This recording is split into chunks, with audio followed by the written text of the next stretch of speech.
Hi everyone, welcome back to the channel.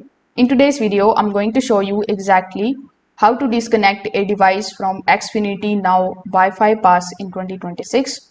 For that, first of all, you need to open your web browser. Over here in the search bar, you need to simply search for Xfinity Now account or Wi-Fi pass management portal. You can also look for this particular link, which is customer.xfinity.com.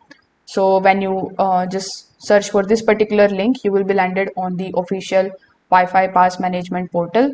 So when you are here, first of all, you just have to log in into your account using your email address, your password, and your purchase credentials.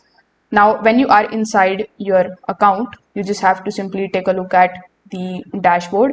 So you need to look for the manage option. Inside the manage option, simply select the option of remove in order to edit your device name. Click on the option of remove in order to remove your device from the list of the registered device. You will see then a confirmation message, and if you have reached your limit of 10 registered devices, you must remove a device before you can add another. So if you are facing any kind of problem, you can also click on this online support center and you can just simply contact to the Xfinity customer support team. If this video helped you out, make sure that you like this video and subscribe to the channel. Thanks for watching.